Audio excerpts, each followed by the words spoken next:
चार पंगत होती हैं और इन चार पंगतों के चार महंत होते हैं और उन्हीं में से किसी एक को श्री महंत के पद पर आरूढ़ किया जाता है। और अनुशासन, श्री महंत का निर्णय सारे अखाड़ों की संचालन व्यवस्था का अंतिम निर्णय माना जाता है। अनुशासन का कड़ा पालन हमारे अखाड़े करते हैं। देखते ही बनती है शान ये घुड़सवार। ऐसा लग रहा है ये दृश्य आज का हो ही ना, ये वही कालखंड जब सनातन पे संकट आन पड़ा था और हमारे सिख भाइयों ने किस तरह से ये उसी का देखिए उसकी पुनरावृत्ति होती दिख रही है यहाँ इस धरा पर। ये आप देखें तो ये बोले सो निहाल सत श्री अकाल वाहे गुरु जी दा खालसा वाहे गुरु जी दी फतेह। ये वो संप्रदाय है, ये वो समुदाय है, ये वो हमारा शीर्ष मुकुट है सनातन का, जिसने जब जब हमारी आन पर संकट आया तब तब आगे खड़े हो परचम थाम लिया। ये दृश्य देखिए आप, यूं लगता है जैसे बस संजो के रख लिए जाएं कहीं स्मृति पटल में। ये दृश्य ये बार बार थोड़ी ना दिखेंगे, ये बस कुंभ के अवसर पर ही दिखेंगे।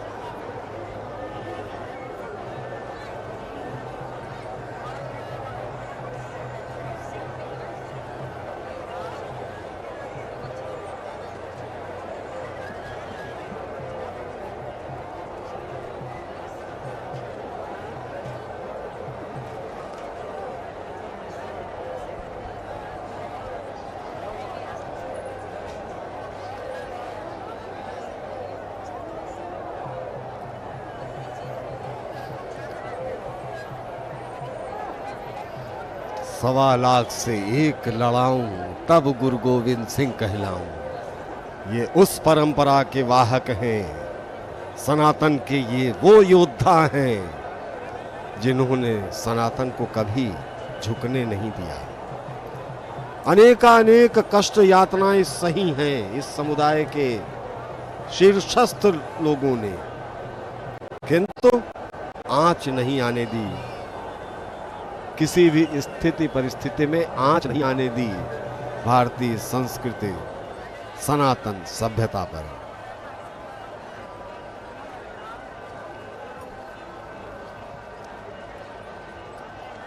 ये शान से विराजे ये निर्मल अखाड़ा का हमें दल जान पड़ रहा है। ये हमारे सभी सिख बंधु ये ऐलान करते हुए कि हे जगत वालों देखो हम हैं सनातन के संवाहक। आंख उठा के भी यदि सनातन की तरफ देखा तो हम वो हैं जिन्होंने अपनी प्राणों की आहुति देकर भी सनातन की जड़ों को सींचा है। गौरवान्वित करने वाले क्षण हैं ये, स्फूर्ति से भर देने वाले दृश्य हैं ये। और अब संध्याकालीन आभा तो और भी देखते बनती है मेले की।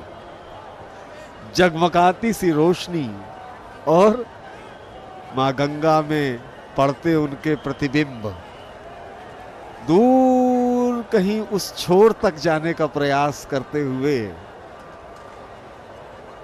कहते हैं ना, असतो मां सदगमय, प्रकाश का एक छोटा सा पुंज अंधकार के बड़े से भंडार को चुनौती दे देता है।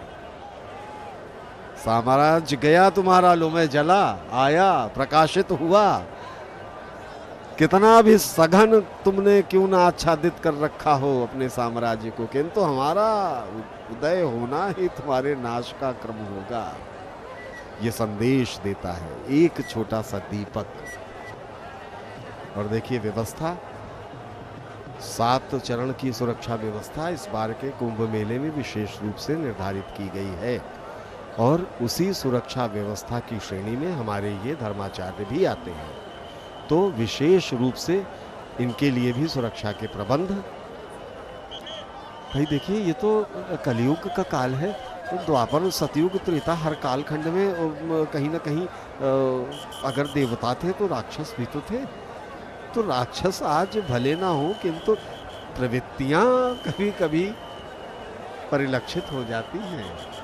तो ऐसी यदि कोई स्थिति परिस्थिति आए तो उससे निपटने के लिए हमारे सुरक्षा के जवान चाक चौबंद तैनात हैं।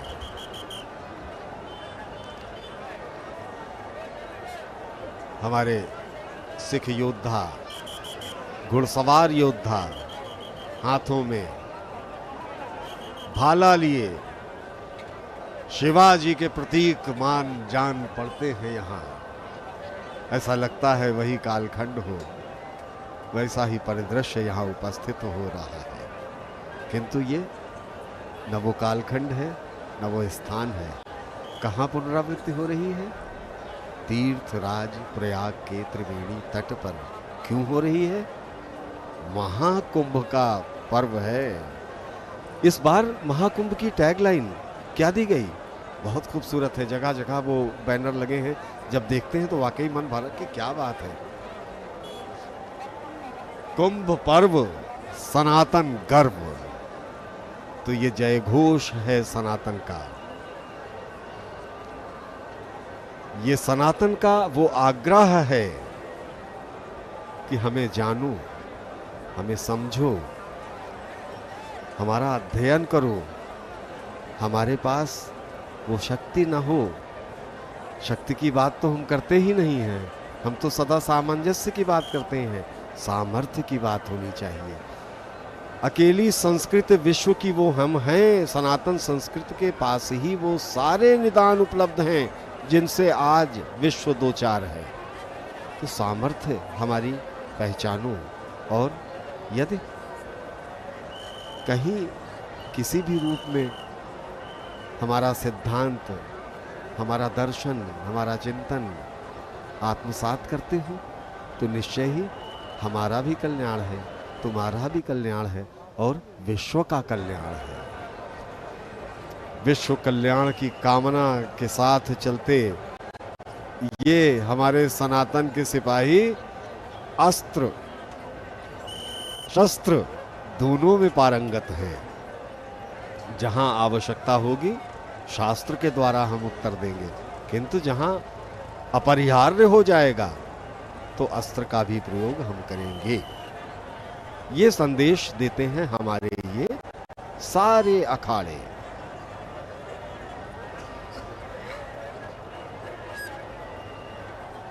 बहुत कठिन ड्यूटी होती है हमारे इन सुरक्षा कर्मियों की भी। मेले की शुरुआत से ही लग जाते हैं, जुट जाते हैं उसके कई दिन पहले से, और अनवरत रात दिन एक करते हुए ये सब लगे रहते हैं, मुस्तैद रहते हैं कि कहीं किसी भी प्रकार से कोई अव्यवस्था न होने पाए। कभी कभी कुछ ऐसी स्थितियां उत्पन्न हो जाती हैं जिन पर नियंत्रण करते कुछ देर लगती है, किंतु नियंत्रित कर लिया जाता है। तो यही मूल उद्देश्य है कि नियंत्रण। देखिए, जब कभी भी महाआयोजन होते हैं तो उन महाआयोजनों में कह लीजिए कि आशंकाएं भी, संभावनाएं भी ज़्यादा रहती हैं, अधिक रहती हैं, किंतु उन्हें कितनी शीघ्रता से हम नियंत्रित कर लेते हैं, कैसे उन पर नियंत्रण पाके स्थिति को सामान्य कर देते हैं, यही कुशलता होनी चाहिए, और ये साफ दिखाई पड़ रही है। इतना सरलता पूर्वक स्नान मौनी अमावस्या के दिन का मैं ही नहीं, सहमत होंगे हमारे वो तमाम साथी जिन्होंने आज स्नान किया होगा प्रयागराज में, आए होंगे संगम त्रिवेणी तट तक। उन्होंने देखा होगा कि इतना सरलता पूर्वक स्नान संगम पर्व मौनी अमावस्या के दिन माघ मेले में नहीं होता है। ये तो कुंभ नहीं, महाकुंभ का पर्व है। तो देखिए, मैं क्यों ये आपसे चर्चा कर रहा हूँ, इसलिए कि कहीं अगर कोई संकेत मिला हमें कि देखो ऐसा भी, तो उसको हम कितनी तत्परता से नियंत्रित करके व्यवस्था में लग जाते हैं और व्यवस्थित करने जाते हैं। ये आज यहाँ साफ देखा गया। ये दृश्य देखिए, ये निर्मल अखाड़ा के हमारे श्री महंत हैं, पीठाधीश्वर हैं। ये वो धर्म पद विभूषित करती महान विभूतियां हैं जिनके श्री चरणों में सनातन जगत का बारंबार प्रणाम है, बारंबार वंदन है, अभिनंदन है इनका। आप हमारे सिरमौर हैं।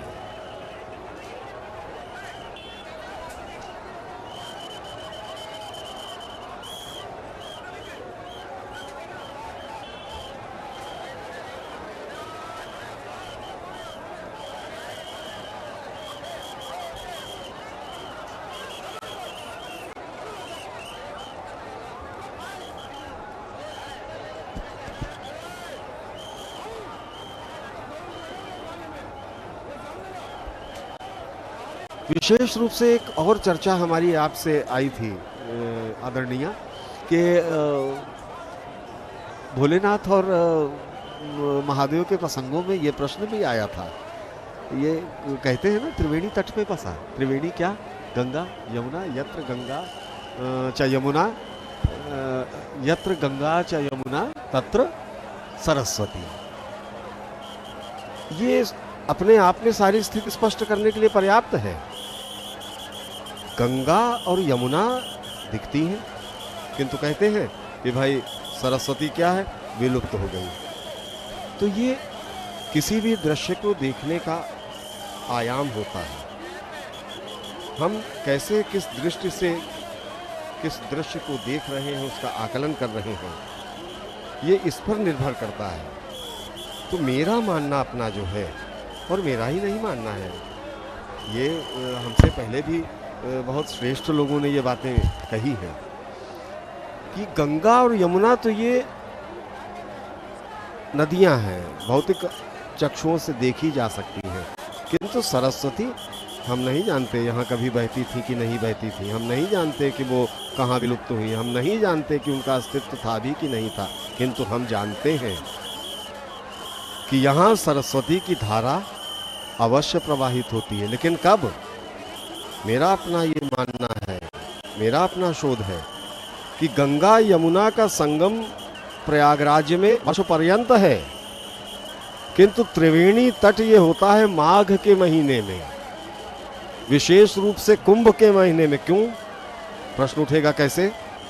प्रश्न का उत्तर ये है कि गंगा यमुना जो दिखाई पड़ने वाली नदियां हैं, उनमें सरस्वती की वो अदृश्य धारा मिल जाती है जो यहाँ आने वाले संत महात्माओं के द्वारा दिए जा रहे कथा अमृत प्रवचनों के द्वारा प्रवाहित हो रही है वातावरण में। सरस्वती की वो धारा गंगा और यमुना में मिल जाती है, तब त्रिवेणी का रूप धारण करता है तीर्थराज प्रयाग। हो सकता है कि इसके अन्य आयाम भी आए हों हमारे पौराणिक संदर्भों में, किंतु भाई हम तो ये हमारी धारणा और हमारी ही नहीं है। ये तो गोस्वामी तुलसीदास जी भी कह गए हैं संभवतः।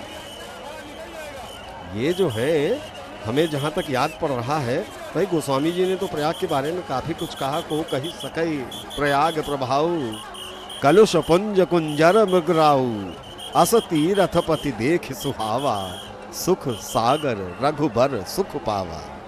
पापों का समूह है अगर, उसका भी नाश करने के लिए पर्याप्त है। और आगे क्या कहते हैं गोस्वामी जी? तब गणपति शिव सुमिर प्रभु नाय सुरस रिह माथ, और सखा अनुज सिय सहित बन गमन कीन रघुनाथ। ये संदर्भ तीर्थराज प्रयाग के संदर्भ में बाबा गोस्वामी तुलसीदास जी करते आए हैं। और विशेष रूप से जिसका उल्लेख मैं कर रहा था कि कैसे जो है त्रिवेणी पंक्ति हैं, सरस्वती की धारा जो प्रवाहित हम मानते हैं, वो त्रिवेणी की धारा बनाने के लिए जो तस्दीक मिलती है श्री रामचरित मानस जी में, वो हम उसका उदाहरण आपको देना चाहते हैं कि कह सिय लखन ही सुख ही सुनाई, श्री मुख तीरथ राज बड़ाई, कर प्रणाम देखत बन बागा, कहत महात्म अति अनुरागा, को कही सके प्रयाग प्रभाव। ये तो वो पहले ही कह चुके हैं।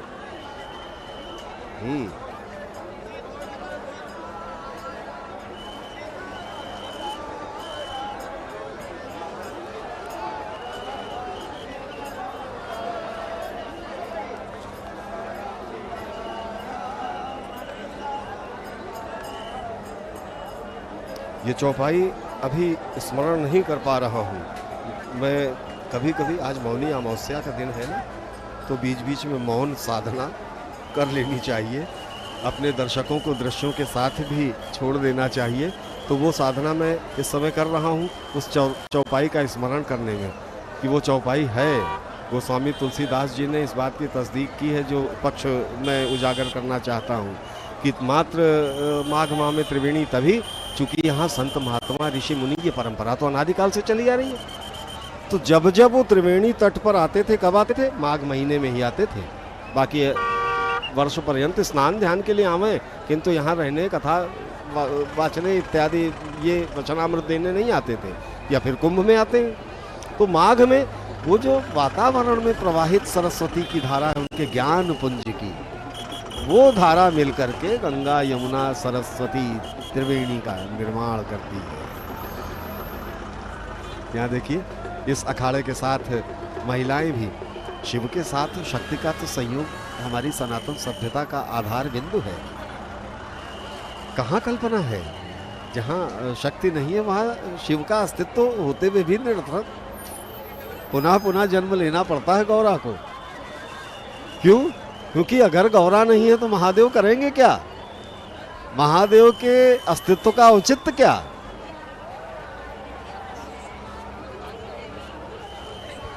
कह रहे हैं गंगा शिव, आपने कहा कि शिव और शक्ति, गौरा शिव से अलग नहीं रहती। हमारे त्रिपाठी जी ने यह, तो हमें इस पर भगवतपाद आचार्य शंकर कहते हैं विरंची पंचत्वम ब्रजति हरिराप्नोति विरतिम, विनाशम की नाशो भजति धनदो याति निधनम, वितंद्री माहेन्द्री वितरपि सम्मीलति तृषां, महासंहारेस्मिन् विहरति सती त्वत्पतिरसौ। वो सदैव अपने शिव के साथ विहार करती हैं। जब ब्रह्मा विष्णु महेश भी प्रलया अवस्था में विनाश को प्राप्त होते हैं, परंतु वह शक्ति जो है भगवान शिव में सदैव समाहित रहती है, क्योंकि वही दोनों सृष्टि के कार्य और कारण ब्रह्म हैं। तो और फिर एक भगवान शंकर ने जब 14 रत्नों में विष की बात निकली, जो कि विष निकला, तो उसे भगवान शंकर ने ग्रहण किया। अच्छा, अमृत का चखना तो ब्रह्मा विष्णु महेश ने भी किया था, परंतु वह प्रलया अवस्था में समाप्त होते हैं। समाप्त क्या होते हैं? भगवान शिव में लीन हो जाते हैं। लेकिन भगवान शंकर ने विष जो पिया, वह जो अमर रहे, वह उनकी गौरा का ही महत्व था, क्योंकि उन्होंने उस शक्ति को अपने अंदर धारण किए हुए था। तो यह हमारी शिव और शक्ति का यह स्वरूप है कि शक्ति तत्व, शिव और शक्ति तत्व एक होकर रहते हैं। वो कभी समाप्त न होने वाले सृष्टि के अखंडनीय तत्व हैं।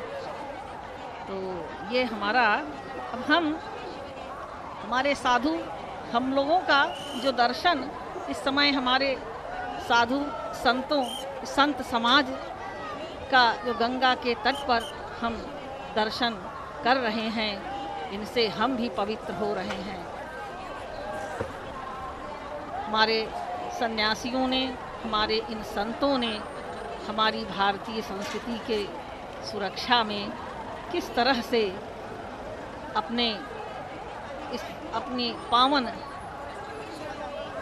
अपनी पंच तत्व की पावन शरीर और अपने अंतःकरण से जो उनका अंतः शरीर है, दोनों के माध्यम से हमारी भारतीय संस्कृति को सुरक्षित रखते हैं।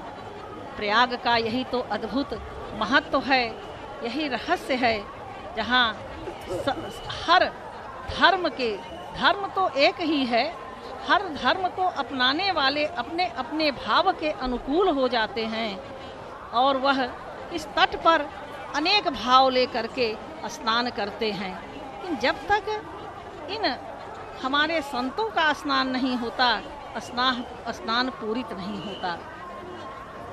हमारा संत समाज कितना विलक्षण है। युग युगांतर से सृष्टि से ये सनातन संस्कृति है, सृष्टि के काल से ही हमारे समक्ष है, परंतु आज हम इस विकराल रूप में यहाँ दर्शन करते हैं। प्रयाग के धरती, पावन धरती पर, प्रयाग में अक्षयवट, गंगा, यमुना और सरस्वती की बात जो आप कर रहे थे, वह ज्ञान गंगा, वो सच में अब आप वो ज्ञान गंगा सरस्वती के रूप में ही लुप्त रहती हैं, क्योंकि ज्ञान की परत तो अनंत है, ज्ञान ही ईश्वर है। तो इन संतों के अंदर भी जो वाणी है वह ईश्वर की ही वाणी है। और ज्ञान हमारा क्या है? ज्ञान ईश्वर के श्वास हैं। हमारे अंदर जो प्राण और अपान है वह ज्ञान है। उसी के माध्यम से हमारे संत, इसलिए ज्ञान को हमारे वेदों में यही ईश्वर के निःश्वास को ज्ञान, ईश्वर का निःश्वास ही ज्ञान है। तो वह ज्ञान कभी न समाप्त होने वाला ज्ञान ही गंगा यमुना के बीच में लुप्त सरस्वती हैं। जैसा आप कहा कि वो गंगा यमुना के जल में भी हैं और हमारे साधु संतों के जो भी धर्म से, उसमें जो हमारे जो धर्म को मानने वाले हैं, हमारी जो संस्कृति को मानने वाले हैं, सब ज्ञान उस वाणी के रूप में प्रस्फुटित होती रहती है। अब आगे आप। वो चौपाई मैं तब से स्मरण करने का प्रयास कर रहा था, मौन व्रत धारण कर। वो सहसा कौंधी है, उसका उल्लेख मैं अवश्य करूं कि सरस्वती की धारा यहाँ प्रवाहित होती है इन हमारे ऋषि महात्माओं की अमृत वाणी के द्वारा। इसकी पुष्टि गोस्वामी जी ने की है, अपने रामचरितमानस में लिखा है उन्होंने, मुद मंगलमय संत समाजू जो जग जंगमती तीरथ राजू। कि राम भक्त जहाँ सुरसरी धारा, सुरसरी धारा, ये सुरसरी धारा क्या है? राम भक्ति जहाँ सुरसरी धारा, राम की भक्ति ही जहाँ सरस्वती की धारा है। ये प्रमाण गोस्वामी जी स्पष्ट रूप से दे रहे हैं कि वो सरस्वती और कोई नहीं, वो ज्ञान गंगा है। वो कहाँ लुप्त हुई है? वो तो हमारे आपके बीच है। वो सब चीजें,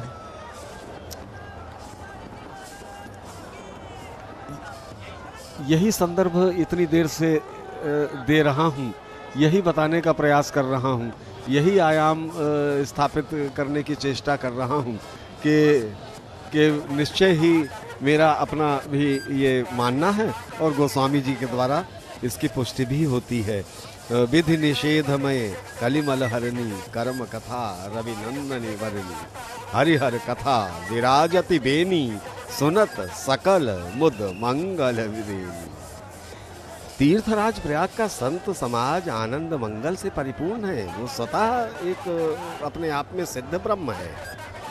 राम भक्ति की ये जो गंगा की धारा है और ब्रह्म विचार, ये ब्रह्म विचार क्या है? ब्रह्म विचार का प्रचार ही तो सरस्वती है। और है क्या सरस्वती? सरस्वती है ब्रह्म विचार। ब्रह्म विचार अर्थात सत्य, प्रेम।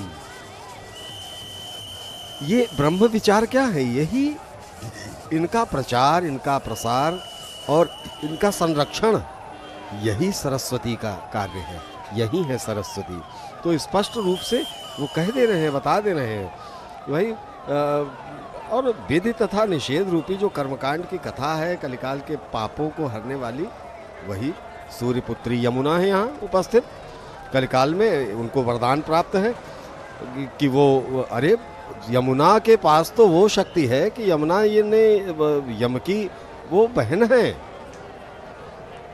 सूर्यपुत्री है, यम की बहन है, वो अधिष्ठाता है हमारे जीवन मृत्यु के निर्धारण के। तो यमुना को प्रसन्न कर लिया तो मृत्यु को हम कहीं ना कहीं पराजित कर सकते हैं, ये क्षमता यमुना में है। यमदुतिया का मेला यमुना के प्रसिद्ध सभी तटों पर क्यों लगता है? उसका कारण यही है कि उनमें ये क्षमता विद्यमान है इस कलिकाल में। और गोस्वामी जी ये भी बता रहे हैं कि हरिहर कथा विराजति बेनी, तो भगवान विष्णु और शिव जी की कथा यही तो है त्रिवेणी। और क्या त्रिवेणी?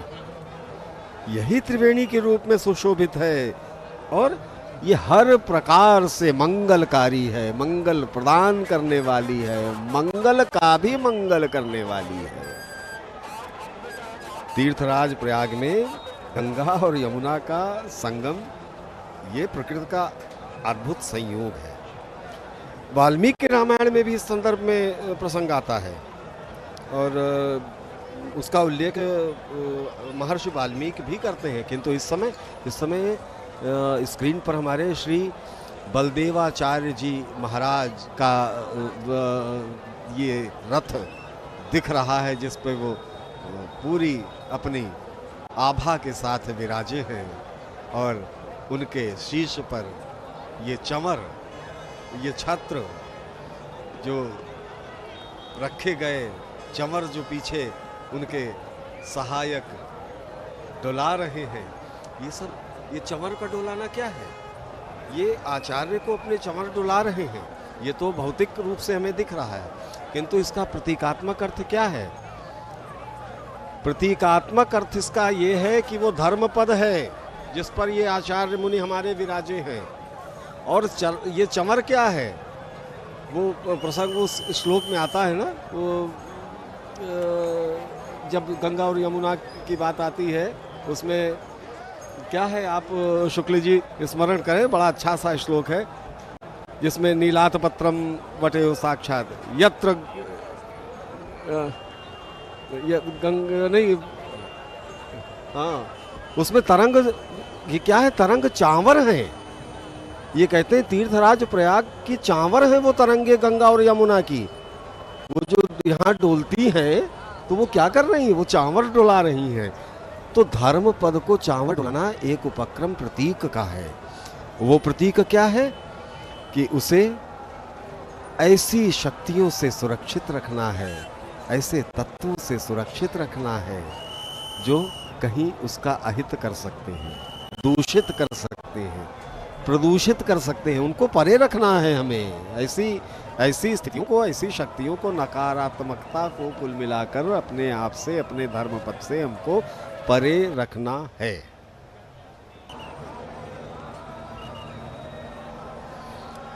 अब प्रश्न उठता है कि वर्षों के बाद देखने को मिलेंगे, या अगर इसी संयोग योग में अगर इन दृश्यों को देखना है तो फिर 144 वर्षों का इंतजार करना होगा। तपोनिधि श्री आनंद अखाड़ा पंचायती आगे बढ़ रहे हैं कुंभ में अमृत स्नान के लिए। The akhadas at the Mahakumbh have been the heart of the event, representing various traditions and sects of the Sanatan Dharma. It is considered that the word akhada is derived from akhand, meaning indivisible. And the religious orders trace their origins to the time of Adi Guru Shankaracharya in the 6th century. They have been the custodians of spiritual practices and rituals that have shaped the Kumbh Mela. And with their distinct customs and leadership structures, the Akhadas play a pivotal role in the spiritual and cultural life of the event, attracting millions of devotees from across the globe. And we see here spiritually illuminated souls, awakened souls who display childlike innocence, literally playing with each other with love and affection to other saints and other sages. And this is the beauty of the place that they stand in, the Triveni, the confluence of the three rivers, Ma Ganga, Ma Yamuna and Saraswati. And as they say, in the lap of mother, everyone is a child. And thus the childlike innocence that we see on the faces of one and all present here. जी हाँ, माँ अपने बच्चों में कोई भेद नहीं करती और इस महाकुंभ का भी उद्देश्य यही है। सब समान है, एकात्म का भाव, एक रूपता, एक रसता, एक भारत श्रेष्ठ भारत की संकल्पना को सार्थकता प्रदान करना। और भारत माँ की संतानें हैं हम सब, इस बात का यकीन दिलाता ये राष्ट्रीय ध्वज जो संगम के तट पर लहरा रहा है, इस बात का संदेश दे रहा है कि हरेक व्यक्ति जो यहाँ संगम तट पर पहुंचा है आज पवित्र डुबकी लगाने के लिए, उस प्रत्येक व्यक्ति के हृदय में भारत बसता है। संतों का आगमन, अखाड़ों का आगमन निरंतर संगम की ओर हो रहा है। ये वही अखाड़े हैं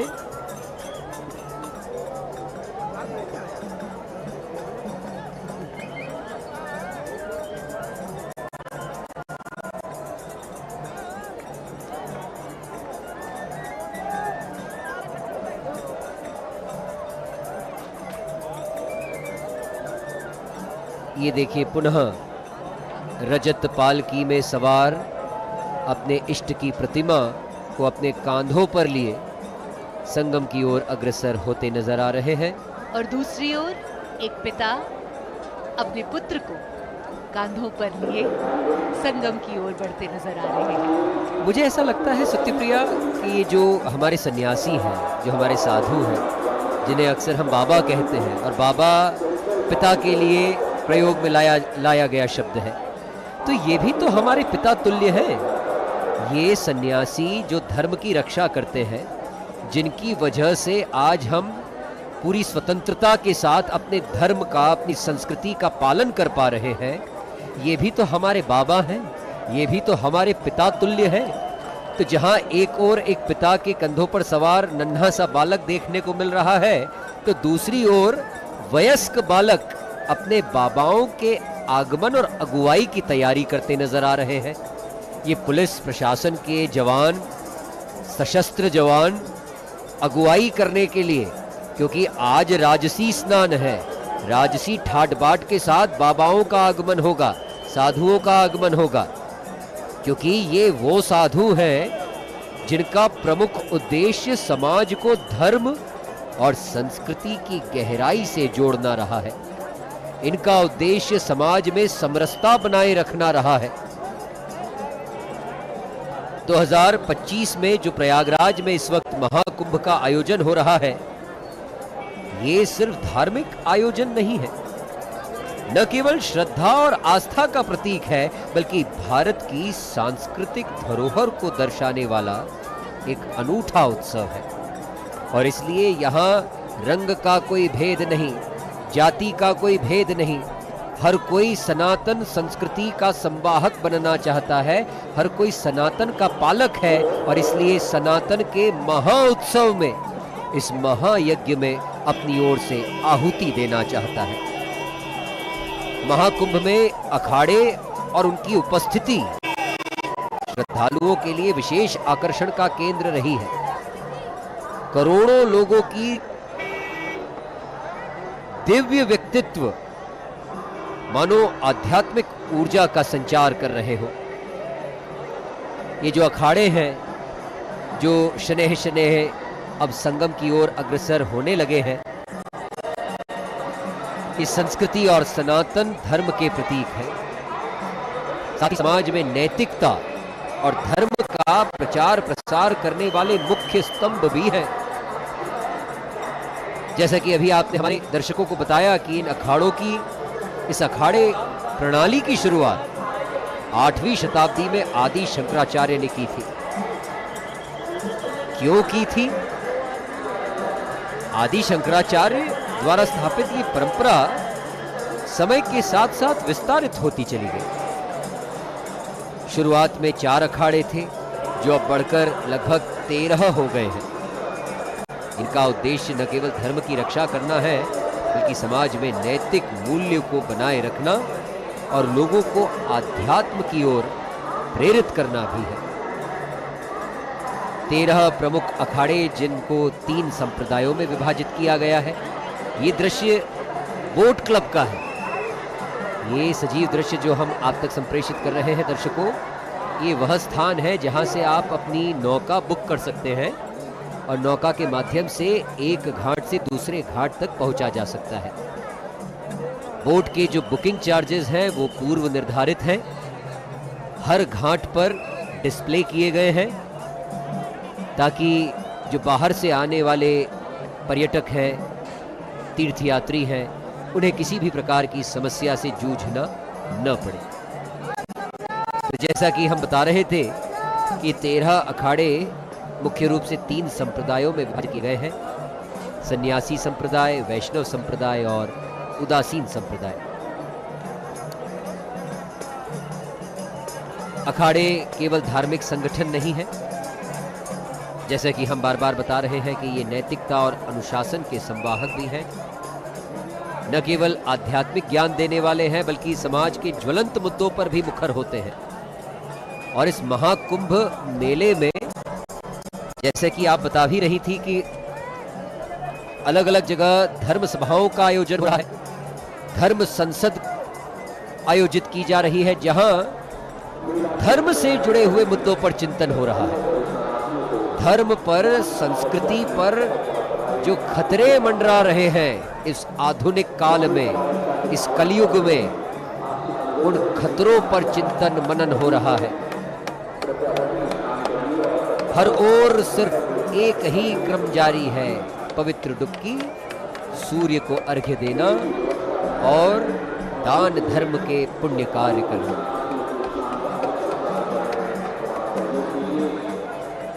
जी हाँ मैम, दूसरी ओर अगर हम देखें तो प्रयागराज में और भी कई नए इनिशिएटिव्स यहाँ इस बार महाकुंभ 2025 लेकर आया है। प्रयागराज में चल रहे महाकुंभ में पुण्य की डुबकी लगाने जहां देश और दुनिया से करोड़ों लोग आए हैं, महाकुंभ में ODOP यानी कि एक जिला एक उत्पाद की प्रदर्शनी भी लगाई गई है, जिससे कारीगरों को वैश्विक बाजार मिल रहा है। और इस प्रकार महाकुंभ न केवल आध्यात्मिक और सांस्कृतिक पहचान को मजबूत कर रहा है, बल्कि उद्यमियों के व्यापार के लिए एक विशाल मंच भी बनकर उभरा है। और महाकुंभ में देश विदेश के लोग आकर हस्तशिल्पियों के उत्पादों को देख रहे हैं, पसंद कर रहे हैं और उन्हें खरीद भी रहे हैं। वहीं दूसरी ओर प्रयागराज महाकुंभ आधुनिकता और परंपरा का एक बेहतरीन उदाहरण भी बनकर लोगों के सामने उभरा है।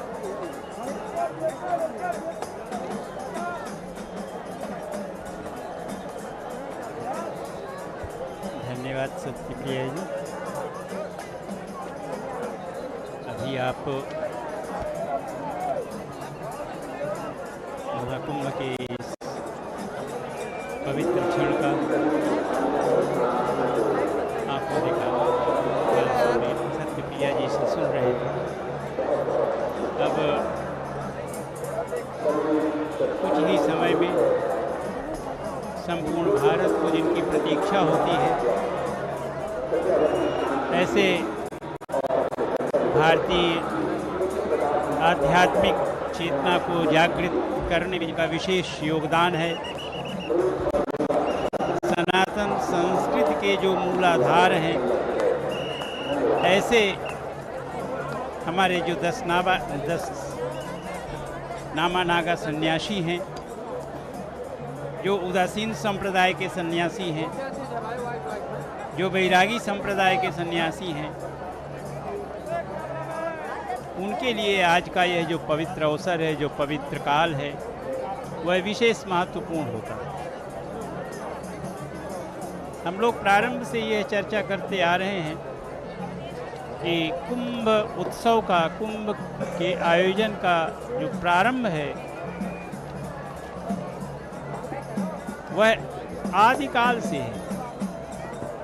क्योंकि जब से देव तत्व है, और जब देव तत्व है, जब सत है तो असत भी है, दोनों का संयोग है, तब जो है अमृतत्व की प्रतिष्ठा भी है। और अमृतत्व की प्रतिष्ठा है तो महाकुंभ है, महाकुंभ है। लेकिन जैसा कि हमारे अभी सहयोगी कमेंटेटर शुक्ल जी ने बताया कि भारत में 8वीं शताब्दी में एक ऐसे महानायक तपस्वी का जन्म हुआ, वह भी भारत के एकदम दक्षिणी छोर पर केरल प्रांत के कालडी ग्राम में, और जिसने अत्यंत अल्पकाल में माँ की आज्ञा से संन्यास को धारण किया। भारत में कोई उनके समकक्ष कोई विद्या में इस तरह का प्रतिष्ठित आचार्य बड़े मुश्किल से दिखाई देता है, वैसे दिखाई नहीं देता। वह हैं श्रीमद् भगवत पाद शंकराचार्य। 8 वर्ष में जिन्होंने संपूर्ण वेदों का ज्ञान प्राप्त कर लिया।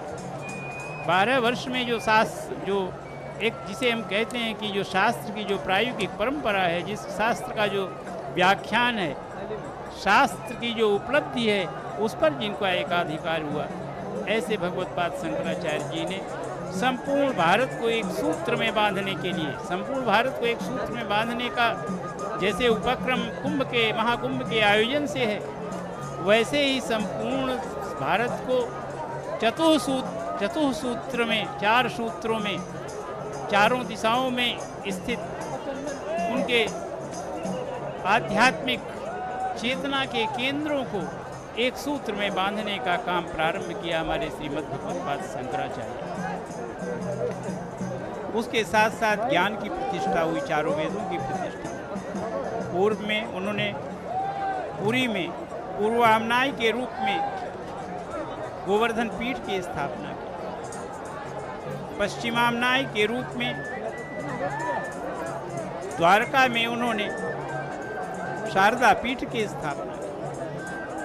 उत्तरामनाय के रूप में भगवत पाद ने ज्योतिष पीठ की स्थापना की, और दक्षिणामनाय के रूप में उन्होंने श्रृंगेरी पीठ की उपासना। ये चारों पीठ भारतीय ज्ञान परंपरा के, भारतीय आध्यात्मिक चेतना के मुख्य पीठ के रूप में, मुख्य केंद्र के रूप में आज तक अपने दायित्व का निर्वहन कर रहे हैं। क्योंकि पूर्व में जिस पीठ को अध्ययन और उसके प्रसार प्रचार का जो दायित्व दिया गया वह ऋग्वेद के लिए दिया, पश्चिम को सामवेद के लिए दिया गया, उत्तर को अथर्ववेद के लिए और दक्षिण में श्रृंगेरी आमनाय, दक्षिणामनाय पीठ को यजुर्वेद के अध्ययन एवं प्रसार का दायित्व दिया गया। इसके साथ साथ धर्म के रक्षक के रूप में हमारे भगवान शंकराचार्य जी महाराज ने शास्त्र ज्ञान से संपन्न सन्यासियों के 10 संघ स्थापित करने का संकल्प लिया अपने जीवन काल में। अभी अगर हम समय की दृष्टि से देखें तो यह 1200 वर्षों के काल का एक छोटा सा भाग है, छोटा सा अंश है, जब उन्होंने 10 संघ स्थापित किए और उन्होंने इन 10 संघों के नेतृत्व करने वालों को नाम दिया था। गिरि के रूप में, पुरी के रूप में, भारती के रूप में, तीर्थ, वन, अरण्य, पर्वत, आश्रम, सागर तथा सरस्वती, ये 10 उपाधियाँ, ये 10 महासंघ के आध्यात्मिक जो तपस्या और ज्ञान से जो है, जिनका ललाट दैदीप्यमान है, ऐसे सन्यासियों को उन्होंने 10 नामों से, 10 उपाधियों से सम्मानित किया। 10 उपाधियों उनके साथ संपृक्त हो। श्रीमद् भगवत्पाद शंकराचार्य जी ने इन सभी के अनुशासन के लिए एक ग्रंथ की भी रचना की। वह ग्रंथ मठानुशासन के रूप में वह आज हमें प्राप्त होता है। यह ग्रंथ हिंदी भाषा में अनुवाद के साथ भी प्रकाशित है और अंग्रेजी भाषा में भी अनुवाद के साथ प्रकाशित है, जिसमें हम उनके द्वारा स्थापित चारों मठों के अनुशासन का, शंकराचार्य पीठ के पीठाधिपति के नियुक्ति का और हमारे 10 नामी ये नागा संप्रदाय, जो नागा सन्यासियों का जो समूह है, इसके लिए भी मठामनाय के रूप में एक संविधान उन्होंने भारत को समर्पित किया। वहाँ संदर्भ है तीर्थाश्रम वनारण्य गिरि पर्वत सागरा सरस्वती भारती च पुरी नामानि वै 10। इस नाम से ये नागा सन्यासी समय समय पर भारतवर्ष में आगत विधर्मियों का भी सामना करने में समर्थ हुए और उससे अपने धर्म की, उन्होंने सनातन धर्म की रक्षा की। और चूँकि ये 10 नाम ये धारण करते हैं, गिरिपुरी, भारती, तीर्थ, वन, अरण्य, पर्वत, आश्रम, सागर तथा सरस्वती, इन 10 उपनामों को धारण करने के कारण ही हम इनको सामूहिक रूप से 10 नामी नागा सन्यासी शब्द से संबोधित करते हैं। दूसरे शब्द में कहें अगर, तो इन नामों के साथ हम अब पुण्यभागी बनते हैं, क्योंकि ये नाम उनकी तपस्या के प्रतीक हैं, उनके गुरु परंपरा के प्रतीक हैं, उनके मठामनाय अनुशासन के प्रतीक हैं। इनके अतिरिक्त भी नागा सन्यासियों के और भी अखाड़े हैं, यहाँ अपने अपने संप्रदाय के आधार पर इष्ट की आराधना एवं योग साधना के साथ साथ अस्त्र और शस्त्र के संचालन में भी हमारे नागा सन्यासी अत्यंत निपुण होते हैं।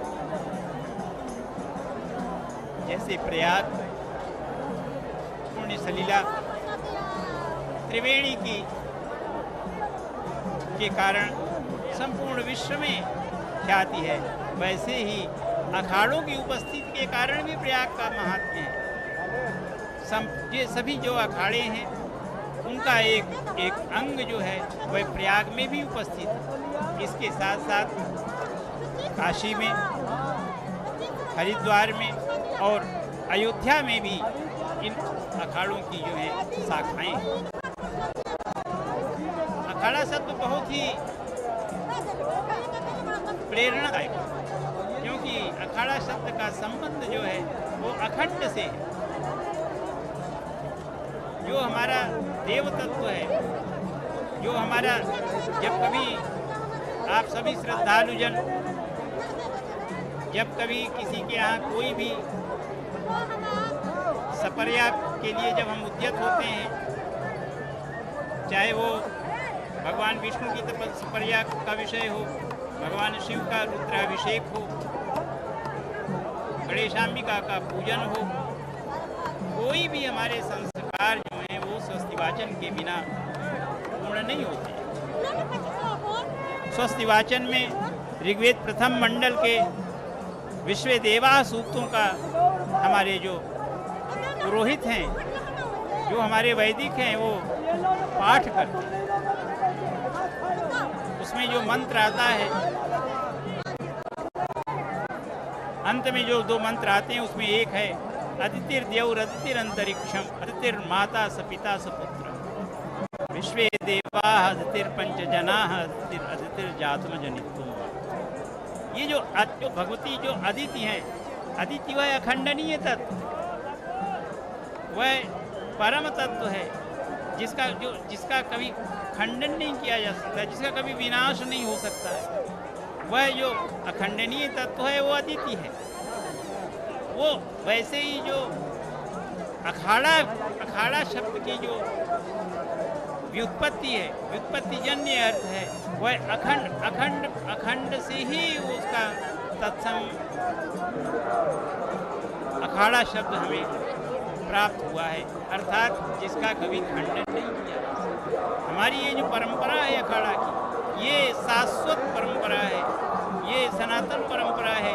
जैसे भगवती अदिति जो है अखंडनीय तत्व है, वैसे ही अखाड़ा की जो उपस्थिति है ये अखंडनीय तत्व है। हम इसके बारे में आगे जैसे जैसे हमारे नागा सन्यासियों का जुलूस उत्सव और उनका समूह आएगा, हम चर्चा आगे बढ़ाएंगे। लेकिन हम इस चर्चा को और आगे बढ़ाने के लिए अपने सहयोगी श्री अनिल त्रिपाठी जी से आग्रह करते हैं कि चर्चा को आगे बढ़ाएं और स्क्रीन पर जो दृश्य आ रहे हैं, जो अद्भुत दृश्य आ रहे हैं आज के इस मौनी अमावस्या के परिप्रेक्ष्य में, उसके बारे में आप सबको अवगत कराएं। सम्मानित त्रिपाठी जी। को कह सकई प्रयाग प्रभाव कलुष कुंज कुंजर मृगराव हस तीरथपति देख सुहावा सुख सागर रघुबर सुख पावा। अनंत है महिमा तीर्थराज प्रयाग की, हाथी के समान बल भी धारण किए यदि पाप है तो उसको मारने के लिए, समाप्त करने के लिए, उसका शमन करने के लिए प्रयागराज क्या है? सिंह रूप है। ऐसे सिंह रूपी प्रयागराज के महात्म का वर्णन, बखान अत्यंत कठिन है। आगे क्या कहते हैं गोस्वामी जी की? असती रथपति देख सुहावा सुख सागर रघुबर सुख पावा। ऐसे सुहावने तीर्थराज का दर्शन कर सुख के समुद्र रघुकुल नायक, रघुकुल श्रेष्ठ प्रभु श्री राम जी भी सुखी हो चुके हैं। ऐसा विलक्षण स्थान है तीर्थराज प्रयाग। अखाड़ों की चर्चा प्रोफेसर शुक्ल कर रहे थे। बहुत ही ज्ञानवर्धक बातें आपने बताई। ये शास्त्रों के द्वारा जो शाब्दिक व्युत्पत्ति का विषय है उस पर आधारित मीमांसा थी अखाड़ों के लिए। किंतु प्रोफेसर साहब, शास्त्रों के अतिरिक्त एक लोक मान्यता भी होती है। लोकाचार का बड़ा महत्व है हमारे यहाँ। लोक मान्यता में अखाड़ा की उत्पत्ति या यूं कहें अपभ्रंश मानते हैं अलख अथवा अक्खड़ से। ये सत्य है असत्य है ये प्रश्न हो सकता है, किंतु लोक मान्यता है तो अगर लोक मान्यता है तो कुछ ना कुछ तो उसमें कहीं शामिल होगा। अलग क्यों शामिल? नागा संप्रदाय के अधिकांशतः, विशेष रूप से शैव संप्रदाय के नागा जितने भी प्रतिनिधि शाखाएं मिलेंगी, सबके आराध्य भगवान शिव हैं। जब नागा प्रशिक्षण होता है, बड़ी कठिन प्रक्रिया है नागा बनने की, आसान नहीं है नागा बनना। 12 वर्ष का एक कोर्स होता है नागा बनने के लिए, और अर्ध समीक्षा भी होती है 6 वार्षिक। इस कुंभ में जो नागा साधु बनाए गए वो 12 वर्ष पहले सम्मिलित किए गए होंगे प्रशिक्षण में। 6 वर्ष के पश्चात पिछले अर्धकुंभ में समीक्षा हुई होगी, उसमें से कुछ की छटनी हुई होगी कि नहीं, ये अभी नागा साधु बनने योग्य अर्हता नहीं रखते। उनमें से जो बचे हुए हैं, उन्होंने जब 12 वर्ष का प्रशिक्षण पूर्ण कर लिया